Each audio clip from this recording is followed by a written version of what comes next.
Hello friends, नमस्कार। मैं प्रीति आप सबका हृदय की अनंत गहराइयों से स्वागत करती हूँ। आशा करती हूँ कि आप सभी स्वस्थ होंगे। तो मित्रों, हम अगली क्लास में यहाँ तक पढ़ चुके थे कि हमारे हिंदी वर्णमाला में 52 वर्ण हैं और वे 52 वर्ण कौन कौन से हैं। आगे हम जानेंगे मात्रा के बारे में कि मात्रा किसे कहते हैं। वर्णों के उच्चारण में लगने वाले समय को वर्णों के उच्चारण में लगने वाले समय को हम क्या कहते हैं? मात्रा कहते हैं। मतलब हम किसी भी वर्ण को जब बोल रहे हैं उसमें उसे बोलने में जो समय लग जा रहा है वही मात्रा है। और 11 स्वरों को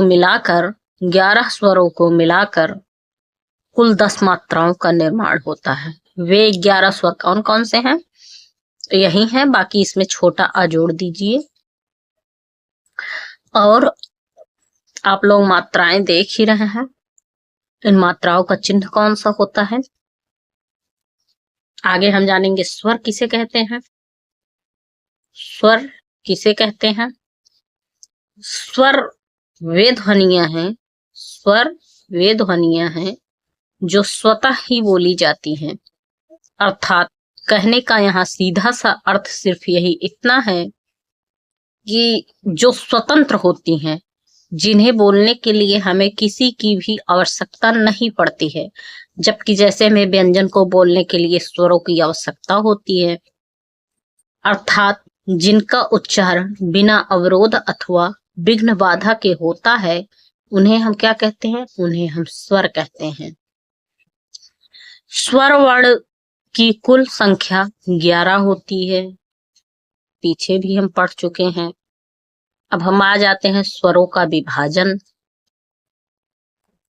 स्वरों का विभाजन, इसके कुल 3 भेद हैं और इन तीनों के ही भी 3 भेद हैं। पहला भेद कौन सा है? व्युत्पत्ति या बनावट के आधार पर स्वरों का वर्गीकरण, मात्रा के आधार पर स्वरों का वर्गीकरण और जिह्वा की उच्चारण स्थिति के आधार पर स्वरों का वर्गीकरण। आगे देखते हैं। आगे है व्युत्पत्ति व बनावट के आधार पर स्वरों का वर्गीकरण, जिसके 3 भेद हैं। पहला मूल स्वर, दूसरा दीर्घ स्वर, तीसरा संयुक्त स्वर। मूल स्वर, दीर्घ स्वर और संयुक्त स्वर। मूल स्वर के बारे में जान लेते हैं। मूल स्वर वे स्वर जो सबसे पहले बनते हैं तथा अन्य स्वर जिनसे मिलकर बनते हैं उन्हें मूल स्वर कहते हैं। जैसे आ, ई, उ, री, ये मूल स्वर हैं और इनसे मिलकर अन्य स्वर भी बनते हैं, उन्हें हम मूल स्वर कहते हैं। आगे दीर्घ स्वर।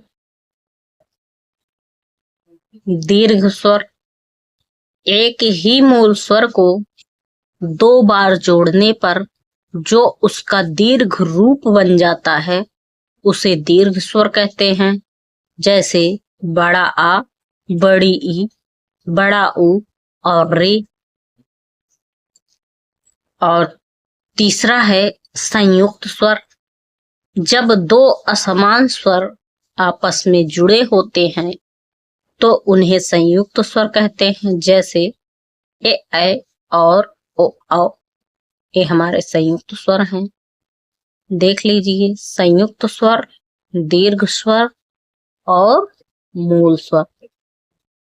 आगे हम मात्रा के आधार पर स्वर के भेद के बारे में हम अगली क्लास में जानेंगे।